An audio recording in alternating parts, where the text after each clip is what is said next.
मैं, जो इस पूरी दुनिया के सबसे खतरनाक और ब्रूटल क्रिमिनल्स में से एक था, अब एक ऐसे फैमिली में रीबॉर्न हुआ हूं जो लॉ एनफोर्समेंट की दुनिया में लेजेंड मानी जाती है। मेरे ग्रैंडफादर और फादर दोनों ही हाई रैंकिंग ऑफिशियल्स हैं। वहीं मेरी ग्रैंडमदर क्रिमिनल इन्वेस्टिगेशन की एक रिनाउंड एक्सपर्ट हैं और मेरी मदर एक वर्ल्ड फेमस फॉरेंसिक साइंटिस्ट हैं। ऐसे फैमिली में रीबॉर्न होना सच में बहुत प्रेशर वाली बात है, लेकिन किसी ऐसे इंसान के लिए जो क्रिमिनल वर्ल्ड को अंदर से जानता है, जब मैं 10 साल पुराने एक सीरियल मर्डर केस, एक बेफलिंग एलिवेटर किलिंग और यहाँ तक कि पूरे वर्ल्ड को शॉक कर देने वाले कैनिबलिज्म केस का सामना करता हूँ, तब मैं सभी को प्रूव करके दिखाता हूँ कि मैं सिर्फ लॉ एनफोर्समेंट डायनेस्टी का प्रिविलेज्ड बेटा नहीं हूँ। मैं क्राइम और क्रिमिनल इन्वेस्टिगेशन दोनों दुनियाओं का किंग हूँ। मैं अपनी उंगलियां टेम्पल पर रखता हूँ, चॉपस्टिक्स को नीचे रख देता हूँ और यार्ड में थोड़ा वॉक करने का सोचता हूँ, जिस पर जैसे ही मैं डोर तक पहुंचता हूँ, मॉम जल्दी से अंदर आती हैं। वह टेबल पर रखा ब्रेकफास्ट देखती हैं और सेटिस्फैक्शन के साथ मुस्कुराती हैं। Not bad Leo, looks like तुमने आखिरकार अपनी वो बैड हैबिट्स छोड़ दी हैं। इधर आओ, मॉम के पास तुम्हारे लिए एक रिवॉर्ड है। यह सुनकर मैं उत्साह से उनकी तरफ झुकता हूँ। रिवॉर्ड क्या है?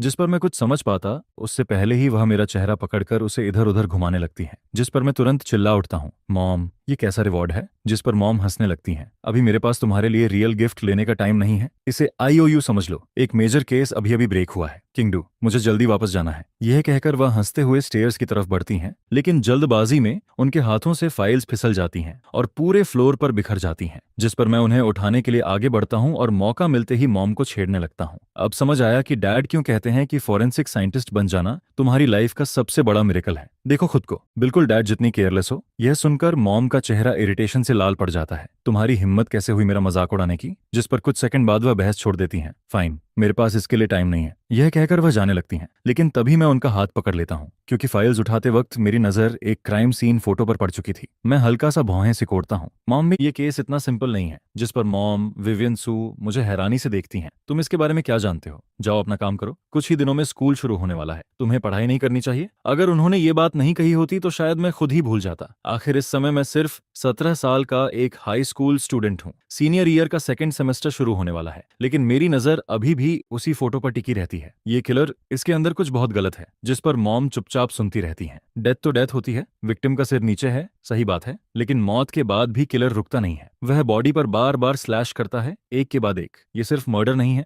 ये हेटेड है। मेरी बात खत्म होने पर मॉम कड़वी मुस्कान के साथ सिर हिलाती हैं। तुम नहीं समझते? जिस पर मैं सीधे उनकी आंखों में देखता हूँ, लेकिन आपके दिमाग में ये किलर वही इंसान है जिसने पहले भी ऐसा किया था, है ना? ये सुनकर मॉम हल्का सा रुक जाती हैं और अभी ऊपर जाकर आप 10 साल पुराने सीरियल टॉर्चर मर्डर केस की फाइल्स निकालने वाली थी। सही कह रहा हूं ना? मेरे मुंह से ये शब्द निकलते ही मॉम की आंखें चौड़ी हो जाती हैं। तुम्हें ये कैसे पता? जिस पर मैं शांत आवाज में जवाब देता हूँ, आप अपनी स्टडी में हर तरह के केसेस की फाइल्स रखती हैं, लेकिन 10 साल पुराना सीरियल टॉर्चर मर्डर केस हमेशा से आपके और डैड के लिए सबसे बड़ा दर्द रहा है। फीमेल विक्टिम की हालत देखकर और आपकी जल्दबाजी देखकर इसे समझना मुश्किल नहीं था। यह सुनकर मॉम कुछ सेकंड तक मुझे देखती रहती हैं। वेल, मुझे नहीं पता था कि तुम्हारी नजर इतनी शार्प है। अच्छा, आगे बताओ, तुम्हें क्यों लगता है कि किलर का विक्टिम से पर्सनल ग्रज था? जिस पर मैं तुरंत जवाब देता हूँ, मैंने कभी नहीं कहा कि यह वही किलर नहीं है। हो सकता है उसे सच में इस वुमन से कोई पर्सनल ग्रज रहा हो। यह कहकर मैं बस मुस्कुरा देता हूँ और आगे कुछ नहीं कहता। जिस पर मॉम मुझे डोर की तरफ जाते हुए देखती रहती हैं। फिर अचानक वह आगे बढ़ती हैं, मेरी रिस्ट पकड़ लेती हैं और मुस्कुराकर कहती हैं, लियो, मॉम को तुमसे एक फेवर चाहिए। मैं पीछे मुड़कर देखता हूँ। क्या मेरे साथ हॉस्पिटल चलो? मुझे एक बॉडी एग्जामिन करनी है। इसके बाद इससे पहले कि मैं कुछ समझ पाऊं,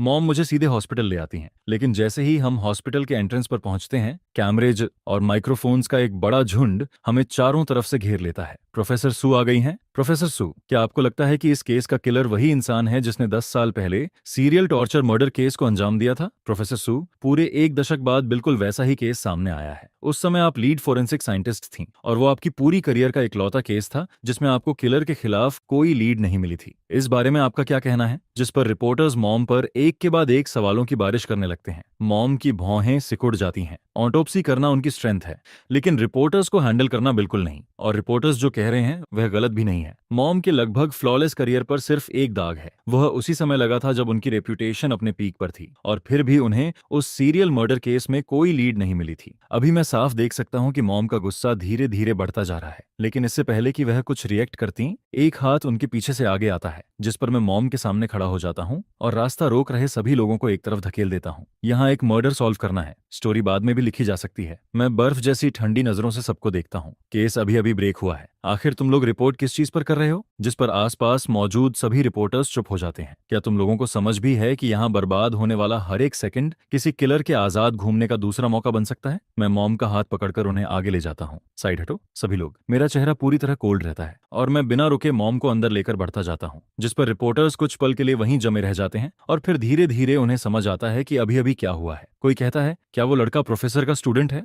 वो खुद को समझता क्या है? जिस पर दूसरा जवाब देता है, वो लियो ही है, ये फैमिली का एल्डेस्ट सन। वो अपनी माँ को प्रोटेक्ट कर रहा है। अगर थोड़ा एग्रेसिव हो गया तो क्या हुआ? बिल्कुल, और उसने कुछ गलत भी नहीं कहा। यहाँ एक मर्डर सॉल्व करना है, स्टोरी बाद में भी की जा सकती है। केस अभी अभी हुआ है। तुम लोग इन बेकार सवालों से सबका टाइम ही तो वेस्ट कर रहे हो। तब तक मैं और मॉम हॉस्पिटल के मॉर्ग के दरवाजे तक पहुंच जाते हैं। मॉम दरवाजा खोलती हैं। अंदर कुछ ऑफिसर्स और फॉरेंसिक स्टाफ अभी भी बॉडी की डॉक्यूमेंटेशन कर रहे होते हैं। जैसे ही वो हमें अंदर आते देखते हैं, सभी सीधे खड़े हो जाते हैं और हमारी तरफ आ जाते हैं। प्रोफेसर सू, आप आ गई, और यंग मास्टर लियो भी। मुझे देखकर सभी के चेहरे पर साफ सरप्राइज दिखाई देता है। मैं बस हल्का सा सिर हिलाता हूँ और सीधे बॉडी की तरफ बढ़ जाता हूँ। मेरी नजर धीरे धीरे विक्टिम के ऊपर घूमती है, जिस पर कुछ ऑफिसर्स कुछ कहने वाले होते हैं, लेकिन तभी वो मॉम को उन्हें सिर हिलाकर रोकते हुए देख लेते हैं। मैं बॉडी से नजर हटाकर पूछता हूँ, विक्टिम की फैमिली कहाँ है? एक ऑफिसर जवाब देता है, विक्टिम दूसरे शहर की रहने वाली थी। हमने उसके फैमिली मेंबर्स को इन्फॉर्म कर दिया है, वो रास्ते में है। क्या वो अकेली रहती थी? जिस पर मॉम बोलती हैं, विक्टिम का नाम फेई हुआंग है, उम्र 27 साल। वो एक डिजाइन फर्म में मैनेजर थी। किंगडू में उसके 2 क्लोज फ्रेंड्स थे।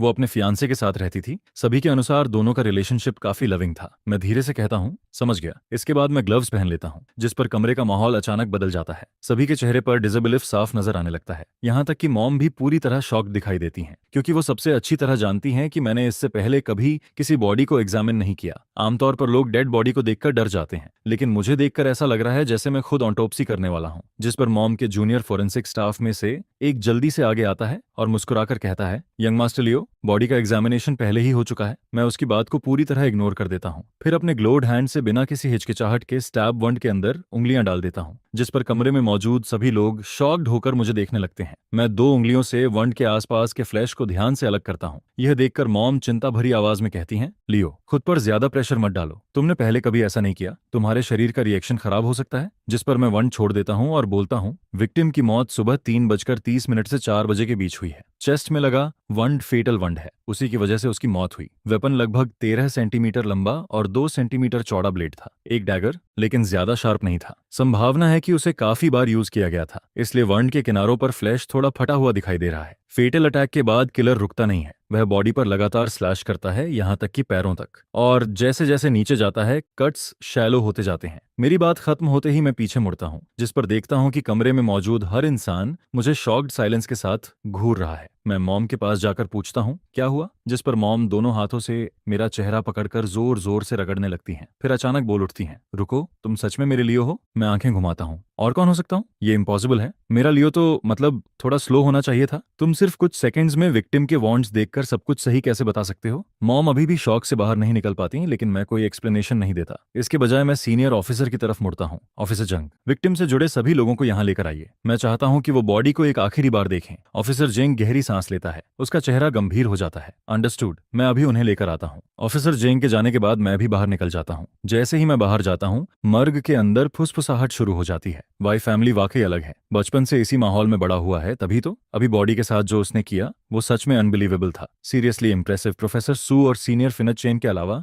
मैंने कभी किसी को सिर्फ कुछ सेकंड्स में बॉडी देखकर मर्डर वेपन, फेटल वंड ऑन टाइम ऑफ डेथ बताते नहीं देखा। प्रोफेसर सू, आपका बेटा तो जेन्युइन जीनियस है। डेड बॉडीज के सामने मुस्कुराना आम लोगों के लिए अजीब बात हो सकती है, लेकिन मॉम जैसी इंसान जो मौत के आदी हो चुकी हैं, इस समय सिर्फ गर्व फील कर रही होती हैं, क्योंकि हर माँ चाहती है कि उसका बच्चा सबसे ज्यादा चमके। जिस पर मॉम मुस्कुराते हुए सभी का धन्यवाद करती हैं। कुछ देर बाद ऑफिसर जंग विक्टिम से जुड़े सभी लोगों को लेकर वापस आ जाता है। फेई के 2 फ्रेंड्स और उसका फियांस एक साथ मॉर्ग में दाखिल होते हैं। जैसे ही उनकी नजर फेई की बॉडी पर पड़ती है, तीनों के चेहरे पर एक जैसी एक्सप्रेशन दिखाई देती है। पहले डिसबिलीफ और फिर अगले ही पल तीनों पूरी तरह टूट जाते हैं। फेई का बॉयफ्रेंड तो वहीं फ्लोर पर गिर पड़ता है। वो पूरी तरह बिखर चुका होता है। मैं मॉर्ग के बाहर खड़ा होकर तीनों को ध्यान से देखता रहता हूँ। कुछ देर बाद मैं दरवाजा खोलकर अंदर चला जाता हूँ, जिस पर मॉम धीरे से मेरे पास आती हैं और फुसफुसाकर पूछती हैं, क्या तुम्हें पूरा यकीन है कि इस किलर का 10 साल पुराने केस से कोई कनेक्शन नहीं है? मैं जवाब देता हूँ, बिल्कुल नहीं। सबसे बड़ा सस्पेक्ट अभी भी वही किलर है जो सीरियल टॉर्चर मर्डर केस में शामिल था, लेकिन विक्टिम से जुड़े सभी लोग भी सस्पेक्ट हैं। यह कहकर मैं तीनों के पास जाता हूँ और फेई के बॉयफ्रेंड की आंखों में सीधे देखता हूँ। तुम दोनों कितने समय से साथ थे?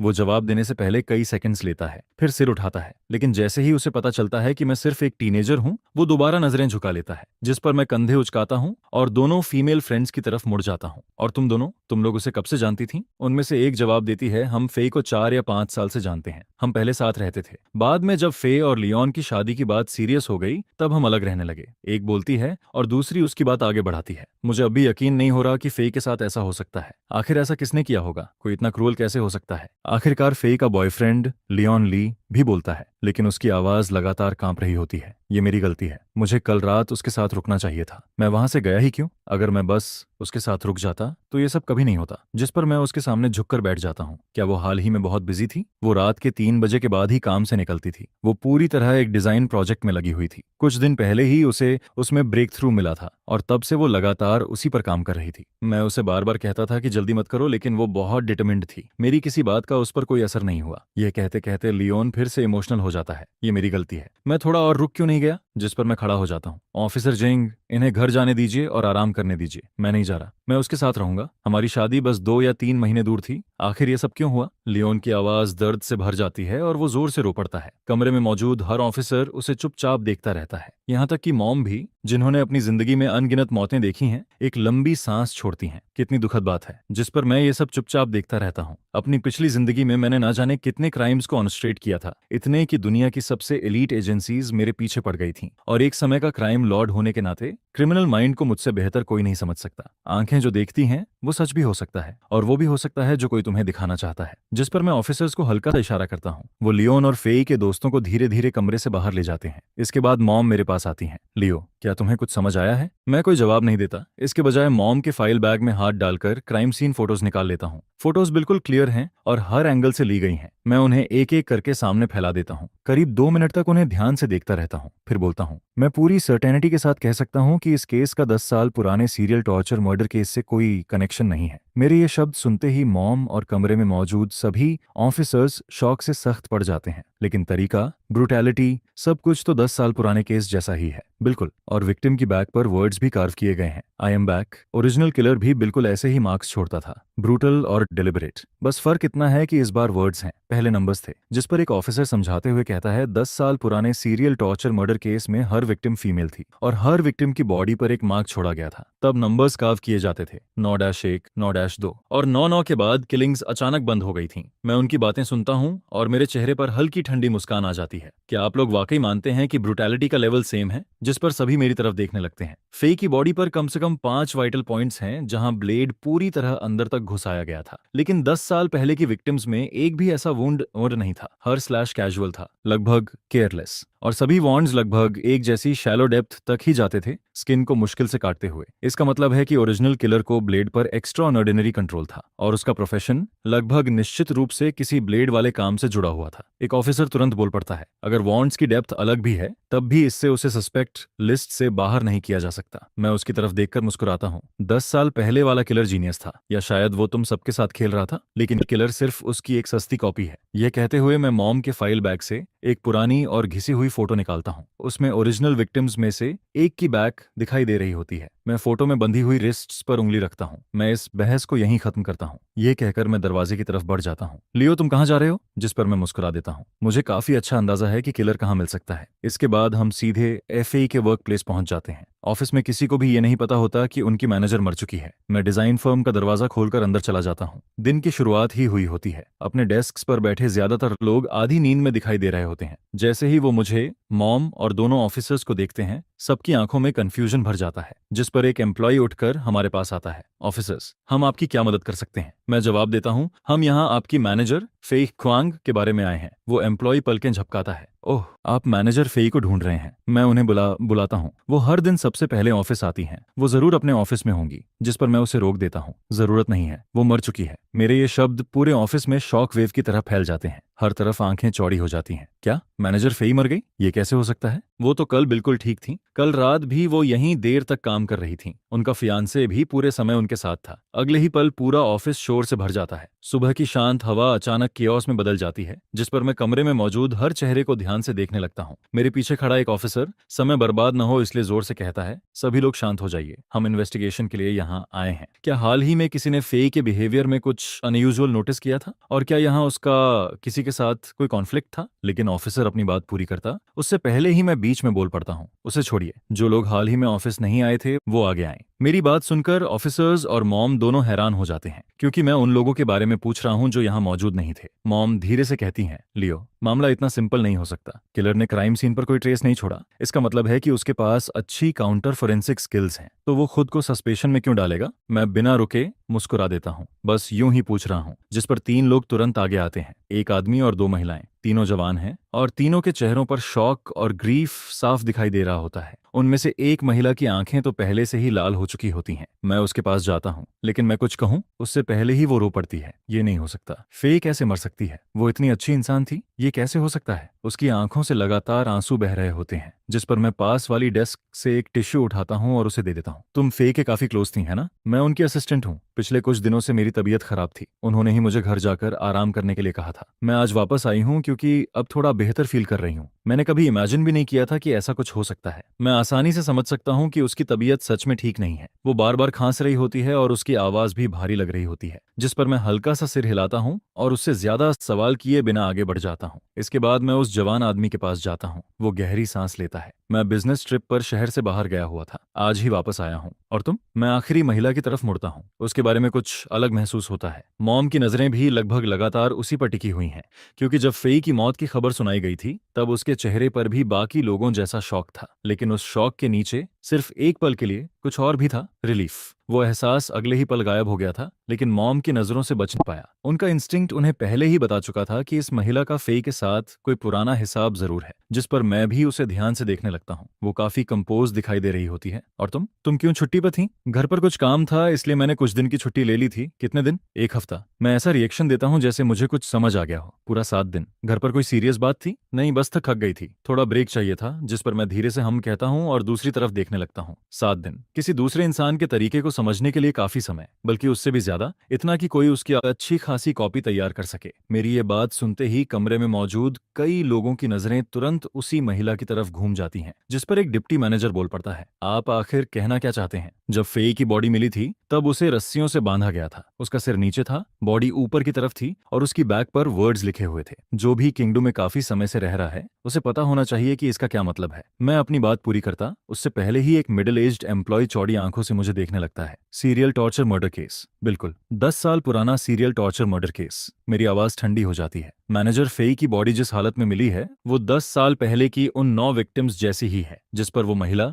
जिसके चेहरे पर पहले रिलीफ दिखा था अचानक कांप उठती है। अब उसकी आंखों में पहले वाला एहसास बिल्कुल नहीं बचा होता। वो तेजी से मेरी तरफ देखती है। आप मुझे ऐसे क्यों देख रहे हैं? मैंने किसी को नहीं मारा। मैं हल्का सा ठंडा हंसता हूँ। लेकिन तुम्हें फेई से नफरत थी, है ना? उसने मुझे एक बार थप्पड़ मारा था, लेकिन मैं उसे मारने जैसी बात कभी नहीं सोच सकती। वो तुरंत जवाब देती है, जिस पर मैं शांत आवाज में कहता हूँ, मैंने सिर्फ इतना कहा कि तुम्हें उससे ग्रज था। मैंने ये नहीं कहा उसे मारा है। इतना घबराने की जरूरत नहीं है। मेरी बात सुनते ही कमरे में मौजूद लगभग सभी लोग उसकी तरफ देखने लगते हैं। उसकी घबराहट और बढ़ जाती है। उसकी आंखें इधर उधर घूमने लगती हैं, जिस पर मॉम मेरे पास आकर धीरे से कहती हैं, तुम्हें इस पर शक है? मैं सिर्फ ऑब्जर्व कर रहा हूँ। जब हमने बताया कि फेई मर चुकी है तब उसकी आंखों में सेटिस्फैक्शन था। एक पल के लिए मुझे भी लगा था कि यही किलर है, लेकिन अब मुझे सब समझ आ गया है। इसके बाद मैं उस बीमार लड़की की तरफ मुड़ता हूँ। ओह हाँ, मैं पूछना भूल गया, तुम्हारा नाम क्या है? वो पलक झपकाती है और भारी आवाज में जवाब देती है, मेरा नाम वेरा वांग है। ठीक है वेरा, मैं चाहता हूँ कि तुम हमारे साथ हॉस्पिटल मॉर्ग चलो। जिस पर वो असहज हो जाती है। मैं क्यों?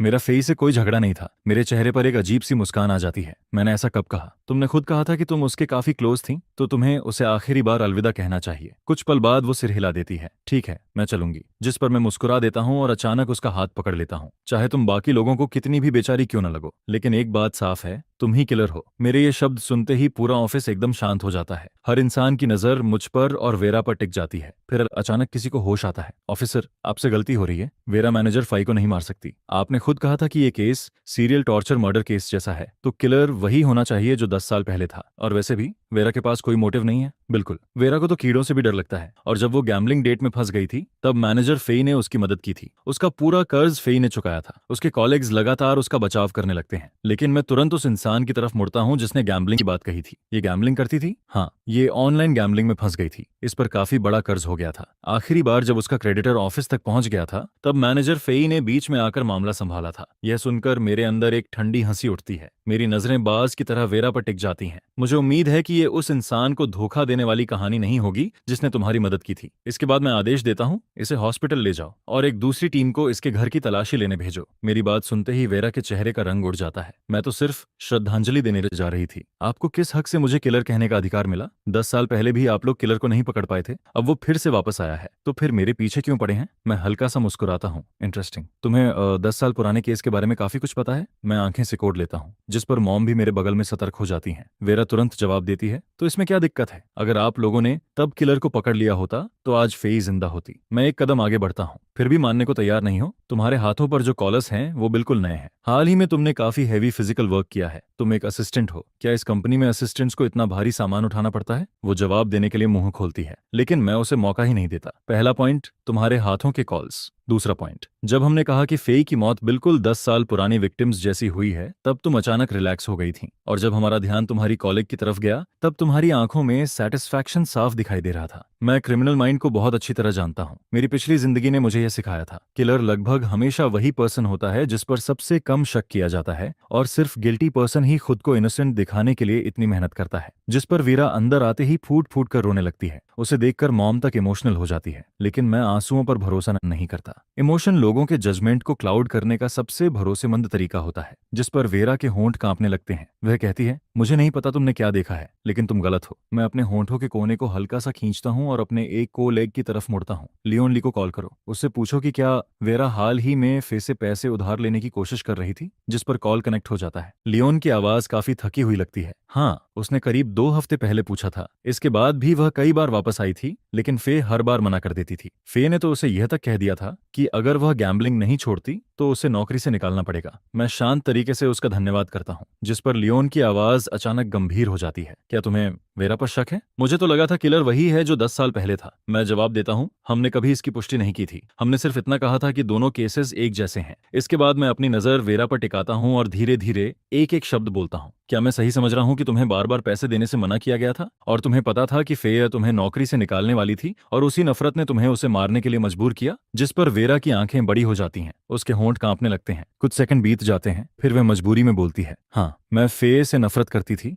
लेकिन बाद में मैंने उसे स्वीकार कर लिया था। वह सही थी। और तुम्हारे पास सबूत कहाँ है? सिर्फ अंदाजे के आधार पर तुम मुझे दोषी साबित नहीं कर सकते। यह कहते हुए वह हल्का सा हंस भी देती है, जिसके जवाब में मैं कहता हूँ, फिक्र मत करो, सबूत आ रहा है। कुछ घंटों में सब कुछ मिटा पाना आसान नहीं होता। फे की मौत सुबह 3:30 बजे के बाद हुई थी, और अभी सिर्फ 8 बजे हैं। उसे अपने निशान मिटाने के लिए समय चाहिए था। मैं उसे देखते हुए आगे कहता हूँ, और अभी तुम्हारी हालत देखकर तो कोई नहीं कहेगा कि तुम किसी को मार सकती हो। नहीं कोई यह मानेगा कि तुम 10 साल पुराने मर्डर मेथड को दोहरा सकती हो। इसके बाद मैं सीधे उसकी आंख में देखता हूँ। हॉस्पिटल को भूल जाओ, हम तुम्हारे घर जा रहे हैं। वहां मौजूद टीम को अब तक कुछ न कुछ जरूर मिल गया होगा। जिस पर वेरा का जबड़ा कस जाता है। बस वही एक अनजाना रिएक्शन मुझे सब कुछ बता देता है। मैं तुरंत वहां से निकलने का ऑन ऑर्डर दे देता हूँ। वेरा का अपार्टमेंट ऑफिस से सिर्फ 10 मिनट की दूरी पर होता है। पूरे रास्ते वह अजीब तरह से चुप रहती है। जिस पर जब हम उसकी बिल्डिंग के सामने पहुंचते हैं, तो वहां पहले से 2 पुलिस व्हीकल्स खड़ी होती हैं। एक मिडिल एज्ड ऑफिसर हमें देखते ही जल्दी से हमारी तरफ आता है। प्रोफेसर सू, यंग मास्टर लियो, आपको इतनी परेशानी उठानी पड़ी, इसके लिए माफ कीजिए। जिस पर मॉम सिर हिलाकर कहती है, केसेस में मदद करना मेरा काम है। मुझे लगता है ब्यूरो को सब जानकारी दे दी गई होगी। ऑफिसर जवाब देता है, सिटी ब्यूरो ने इस केस को लेकर स्पेशल ऑर्डर्स जारी किए हैं, क्योंकि यह 10 साल पुराने केस से काफी मिलता जुलता है। उन्हें चाहिए केस 1 हफ्ते के अंदर सॉल्व चाहिए। वह थोड़ी देर रुकता है, जिस पर मॉम पूछती है और क्या? ऑफिसर कहता है, मेयर जंग ने आज सुबह मीटिंग की थी। उन्होंने साफ कहा है कि अगर ऐसा एक और मर्डर हुआ तो सिटी ब्यूरो का हर डिपार्टमेंट जिम्मेदार माना जाएगा। यह सुनकर मॉम ठंडी मुस्कान देती है। हमें 1 हफ्ता नहीं लगेगा, यह केस आज ही सॉल्व होगा। जिस पर वहां मौजूद सभी लोग हैरान होकर उसे देखने लगते हैं। मॉम आगे कहती है, और सही कहूं तो 1 घंटे के अंदर। इसके बाद मैं वेरा की तरफ मुड़ता हूं। क्या मैं सही कह रहा हूं मिस वांग? लेकिन जवाब में सिर्फ खामोशी मिलती है। तभी ऊपर से एक ऑफिसर नीचे आता है। रिपोर्ट, सस्पेक्ट के अपार्टमेंट में कोई सस्पिशियस चीज नहीं मिली, कोई वेपन नहीं, यहाँ तक कि किचन नाइफ भी नहीं। जिस पर वेरा के चेहरे पर आखिरकार हल्की मुस्कान आ जाती है। वह कहती है, ऑफिसर्स, अब तो आप लोग मुझ पर विश्वास करते हैं ना, है ना? मैं आराम से जवाब देता हूँ, जल्दी मत करो, चलो ऊपर चलते हैं। फिर मैं कैजुअली पूछता हूँ, वैसे क्या यहाँ पानी मिलेगा? इतनी बातें करके मुझे प्यास लग गई है। जिस पर मॉम अपनी मुस्कान छिपाने की कोशिश करती है। ये फैमिली कभी किसी सस्पेक्ट के सामने पीछे नहीं हटती। वेरा धीरे से कहती है, हाँ। इसके बाद वह हमें ऊपर ले जाती है। अपार्टमेंट के अंदर ऑफिसर्स पहले से सर्च कर रहे होते हैं, लेकिन जगह अब भी पूरी तरह साफ सुथरी दिखती है। जिस पर मेरी नजर वाटर डिस्पेंसर पर पड़ती है। मैं पहले मॉम के लिए एक गिलास पानी भरता हूँ, फिर अपने लिए। इसके बाद मैं धीरे धीरे अपार्टमेंट में चलने लगता हूँ। जब मैं बाथरूम तक पहुंचता हूँ तो अचानक रुक जाता हूँ। मैं नीचे फ्लोर की तरफ देखने लगता हूँ। जिस पर मॉम मेरे पास आकर पूछती है, लियो तुम क्या देख रहे हो? मैं नीचे इशारा करते हुए कहता हूँ, मॉम, क्या तुम्हें नहीं लगता कि फ्लोर पर काफी ज्यादा पानी है? फिर मैं वेरा की तरफ देखता हूँ। मिस वांग, क्या तुम आमतौर पर सुबह सुबह शॉवर लेती हो? जिस पर वेरा की नजरें इधर उधर होने लगती हैं। हाँ, लेकिन बाथरूम में पानी होना क्या इतना सस्पिशियस है? मैं जवाब देता हूँ, बाथरूम में पानी होना बिल्कुल सस्पिशियस नहीं है। फिर मैं उसे घूरते हुए कहता हूँ, संदेह की बात यह है कि तुम इतनी बीमार हो फिर भी आज सुबह शॉवर लिया। इसके बाद मैं सीधे बेडरूम के इकलौते दरवाजे की तरफ बढ़ता हूँ और उसे खोल देता हूँ। कमरा छोटा होता है, एक बेडरूम और एक लिविंग एरिया। वह कोई शानदार जिंदगी नहीं जीती, शायद उसका ज्यादातर पैसा गैम्बलिंग में चला गया था। लेकिन जैसे ही मैं दरवाजा खोलता हूँ, मेरी नजर एक चीज पर जाकर टिक जाती है और मैं पूरी तरह रुक जाता हूँ। वीरा के कमरे में एक लाइफ साइज्ड टैग डॉल खड़ी होती है, पुरानी, घिसी हुई और ऐसी जैसे उसे बार बार इस्तेमाल किया गया हो। जिस पर मैं तुरंत पीछे मुड़ता हूँ, मुझे एक रोक दो। वेरा के पैर लड़खड़ा जाते हैं। मॉम शायद सब समझ जाती है, लेकिन कुछ नहीं कहती। ऑफिसर्स पूरी तरह कंफ्यूज्ड हो जाते हैं, फिर भी उनमें से एक मुझे रोप दे देता है। मैं रोप लेता हूँ, रैगडॉल को उठाता हूँ और उसके शरीर पर पहले से मौजूद हल्के लेकिन साफ निशानों के ऊपर रोप लपेटना शुरू कर देता हूँ। जिस पर वेरा का चेहरा कागज की तरह सफेद पड़ जाता है और जैसे ही मैं रैगडॉल के दोनों हाथ उसकी पीठ के पीछे बांधता हूँ, वहां मौजूद कोई व्यक्ति हैरानी से बोल उठता है, ये कैसे हो सकता है? जिसके जवाब में मैं शांत आवाज में कहता हूँ, क्यों नहीं हो सकता? मेरे हाथ रुकते नहीं है और धीरे धीरे रैगडॉल उसी पोजीशन में आने लगती है जिस पोजीशन में फे की बॉडी मिली थी। मैं अभी पूरा भी नहीं करता कि वेरा अचानक हिस्टेरिकल चीख मार देती है, रुको, रुक जाओ, इसे बांधना बंद करो। इसके बाद वह जमीन पर गिर जाती है और सिर झुकाकर रोने लगती है। मैं उसके सामने झुककर बैठता हूँ और शांत नजरों से उसे देखता हूँ। कुछ और कहना है? जिस पर वह अपना चेहरा उठाती है। उसके चेहरे का सारा रंग गायब हो चुका होता है। वह कांपती आवाज में कहती है, तुम सिर्फ एक नजर में कैसे समझ गए कि रैगडॉल पर निशान थे और तुम्हें कैसे पता चला कि उसे उसी तरह बांधना है? यह सुनकर मॉम के चेहरे पर सब समझ जाने वाली मुस्कान फैल जाती है। केस क्रैक हो चुका था। मैं वहीं झुककर बैठा रहता हूँ और बिना किसी जल्दबाजी के कहता हूँ, बहुत आसान है। फे ने उस कंपनी में सिर्फ तुम्हारी ही मदद नहीं की थी। जब मैंने उसकी मौत की खबर सुनाई तो बाकी सभी लोग पहले शॉक हुए थे, लेकिन तुम सीधे रोने लगी थी। जिस पर वह कमजोर आवाज में पूछती है, क्या यह नॉर्मल नहीं है? मैं सिर हिलाकर कहता हूँ, नहीं, क्योंकि तुम्हारे चेहरे पर जरा भी सरप्राइज नहीं था। फिर मैंने तुम्हारे हाथों पर पड़े कॉलर्स देखे और मेरा शक और पक्का हो गया। और जिस पल किसी ने तुम्हारी गैम्बलिंग का जिक्र किया, उसी पल मेरा सारा डाउट खत्म हो गया। किलर तुम ही थी। मैं शांत आवाज में आगे कहता हूँ, सच में अफसोस की बात है, यह सचमुच उस इंसान को नुकसान पहुंचाने वाली कहानी है जिसने तुम्हारी मदद की थी। यहाँ तक कि अपनी पिछली जिंदगी में क्रिमिनल होने के बावजूद मैं भी इतना नीचे नहीं गिरा था। जिस पर वेरा के चेहरे पर एक टेढ़ी मुस्कान आ जाती है। अनग्रेटफुल, उसने मेरी एक बार मदद की थी और मैंने उसका बदला चुका दिया था, तो फिर वह आखिरी बार मेरी मदद क्यों नहीं कर सकती थी? क्या वह सच में यह देखना चाहती थी कि डेट कलेक्टर्स मुझे पीट पीट कर मार डालें? अगर मुझे वैसे भी मरना था तो फिर हम दोनों साथ मरते। उसका चेहरा और भी भयानक हो जाता है। तुम जानते हो मैंने उसे क्या दिया था? जब मैं उससे मदद की भीख मांग रही थी तब मैंने अपने सारे डिजाइन आइडियाज उसे दे दिए थे, एक भी नहीं छोड़ा था। और उसने क्या किया? उसने उन्हें ले लिया और फिर मुझे नौकरी से निकालने की कोशिश करने लगी। क्या ऐसे इंसान को मरना नहीं चाहिए? जिस पर अचानक जैसे किस्मत का खेल हो उसका फोन उसी समय बज उठता है। मैं कहता हूँ, उठाओ, अभी तुम उस हालत में नहीं हो कि कॉल भी न ले सको। वह कॉल रिसीव करती है, जिस पर दूसरी तरफ से एक महिला की खुशमिजाज आवाज सुनाई देती है। हेलो, क्या मैं स्टारलाइट डिजाइन की मिस वेरा वॉन्ग से बात कर रही हूँ? हम Radiance cup design competition review committee से कॉल कर रहे हैं। आपकी सबमिशन सभी रिक्वायरमेंट्स पर खरी उतरी है। कृपया 3 दिनों के अंदर कंपटीशन वेन्यू पर पहुंच जाइए ताकि आप फाइनलिस्ट में जगह बनाने के लिए हिस्सा ले सकें। यह सुनते ही वेरा पूरी तरह जड़ हो जाती है, जिस पर मैं और मॉम भी उतने ही हैरान रह जाते हैं। हेलो मिस वांग, क्या आप हमारी आवाज सुन पा रही हैं? हेलो। लेकिन वेरा का पूरा शरीर कांपने लगता है। वह एक शब्द भी नहीं बोल पाती। उसकी आंखों से अचानक आंसू बहने लगते हैं। फिर वह टूटी हुई आवाज में चीख पड़ती है, तुमने मुझे पहले क्यों नहीं बताया? क्यों? मैं धीरे से खड़ा होता हूँ और सपाट आवाज में कहता हूँ, मेरे हिसाब से तुम्हें वही मिल रहा है जिसकी तुम हकदार हो। लेकिन अगर कभी तुम प्रिजन से बाहर निकल पाओ तो कोशिश करना कि अपनी गलती सुधार सको। जिस पर मॉम ऑफिसर्स को हैंडकफ्स लगाने का इशारा करती है। जब वेरा को उठाकर खड़ा किया जाता है तो वह धीरे से बड़बड़ाती है, मैं सच में बहुत अनग्रेटफुल थी, है ना? फिर वह मेरी तरफ देखकर पूछती है, लियो, क्या तुम्हें शुरू से सब पता था? मैं जवाब देता हूँ, रैगडॉल, तुम्हें उसे हटाने का समय ही नहीं मिला था। सही कह रहा हूँ ना कप्पा? हूं ना? और तुम्हारी बीमारी? मर्डर के बाद तुमने खुद ठंडा पानी डाला और पूरी रात एयर कंडीशनिंग के नीचे बैठी रही ताकि खुद को बीमार दिखा सको। क्या मैं सही हूँ? जिस पर उसका मुंह हल्का सा खुल जाता है। फिर वह चुपचाप सिर हिला देती है। यह सब तब शुरू हुआ था जब उसने पहली बार मुझे मना किया था। डेट कलेक्टर्स से पिटने के बाद मैंने प्लानिंग शुरू कर दी थी। उसकी आवाज अब पूरी तरह शांत हो चुकी होती है। मैंने 10 साल पुराने केस की हर जानकारी ढूंढ निकाली थी। उसे अच्छी तरह समझने में मुझे आधे महीने से ज्यादा लग गया था। 2 दिन पहले मैं फिर उसके पास गई थी। उसने मुझे बुरी तरह डांटा। तभी मैंने फैसला कर लिया था। कल रात उसे मारने के बाद मुझे डर था कि मुझ पर शक होगा, इसलिए मैं वापस आई, खुद पर ठंडा पानी डाला और पूरी रात एयर कंडीशनिंग के नीचे बैठी रही, बिल्कुल वैसे ही जैसे तुमने कहा। और रैगडॉल के बारे में भी तुम सही थे। मैंने आधे महीने तक उसी पर बाइंडिंग की प्रैक्टिस की थी, लेकिन वह इतनी बड़ी थी कि उसे बिना किसी के नोटिस किए फेंकना मुश्किल था और मुझे लगा था कि किसी को मुझ पर शक ही नहीं होगा। इतना कहकर वह चुप हो जाती है, लेकिन मुझे उसकी आगे की बातें सुनने में कोई दिलचस्पी नहीं होती। मैं ऑफिसर से कहता हूँ, इसे ले जाओ। इसके बाद मैं मॉम की तरफ मुड़ता हूँ। प्रेस कॉन्फ्रेंस की तैयारी कर लो। अनाउंस कर दो कि कल रात वाला मर्डर सॉल्व हो चुका है। अगर और देर हुई तो लोग सच में इस फैमिली की कैपेबिलिटीज पर शक करने लगेंगे। जिस पर मॉम की आंखों में गर्मजोशी आ जाती है और वह सिर हिलाती है। वेरा को दरवाजे की तरफ ले जाया जाता है, लेकिन थ्रेशहोल्ड पर पहुंचकर वह रुक जाती है। फिर वह पीछे मुड़कर कहती है,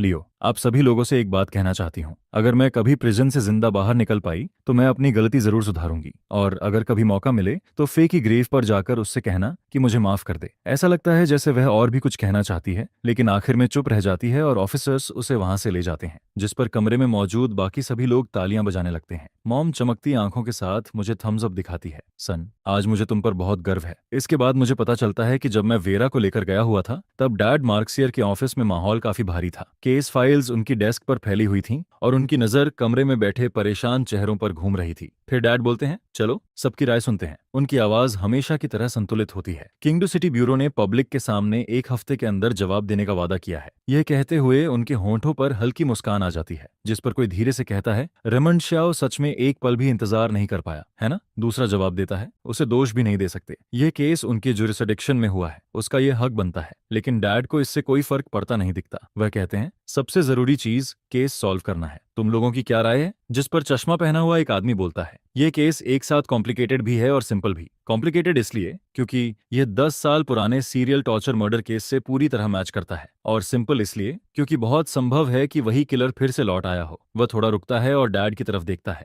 जब 10 साल पहले वह केस हुआ था तब डायरेक्टर यी आप किंगडो सिटी ब्यूरो के हेड थे, और अब उसका दोबारा सामने आना सच में। लेकिन वह अपनी बात पूरी कर पाता उससे पहले ही डैड हाथ उठाकर उसे रोक देते हैं। हम यहाँ सिर्फ केस पर बात करेंगे, बाकी किसी चीज पर नहीं। तुम सब मेरी ओरिजिनल टीम का हिस्सा रहे हो। उस केस को हमसे बेहतर कोई नहीं जानता। आज सुबह हुए इस मर्डर ने पहले ही पूरे शहर में हलचल मचा दी है। पूरा सिटी इस केस को देख रहा है। अगर हम तय समय के अंदर इसे सॉल्व नहीं कर पाए तो पूरे सिस्टम को उसके कॉन्सिक्वेंसेस झेलने पड़ेंगे। यह कहते हुए उनका चेहरा गंभीर हो जाता है। लेकिन इतनी सारी बातों के बावजूद वहां मौजूद कोई भी इंसान कोई काम की जानकारी नहीं दे पाता। डैड उन्हें एक दूसरे की तरफ बेबस नजरों से देखते हुए देखते हैं, जिस पर उनका दिल धीरे धीरे डूबने लगता है। शायद सालों की आरामदायक जिंदगी ने उनके अंदर की वह आग धीरे धीरे खत्म कर दी थी, जिस पर डैड के अंदर निराशा बढ़ने लगती है। तभी दरवाजे पर नॉक होती है। असिस्टेंट दरवाजा खोलता है और एक ऑफिसर तेजी से अंदर आता है। उसके चेहरे पर एक्साइटमेंट साफ दिखाई दे रही होती है। डायरेक्टर, बहुत बड़ी खबर है। जिस पर कोई तुरंत बोल पड़ता है, इतनी जल्दी में अंदर आने की क्या जरूरत थी? दिखाई नहीं दे रहा कि मीटिंग चल रही है?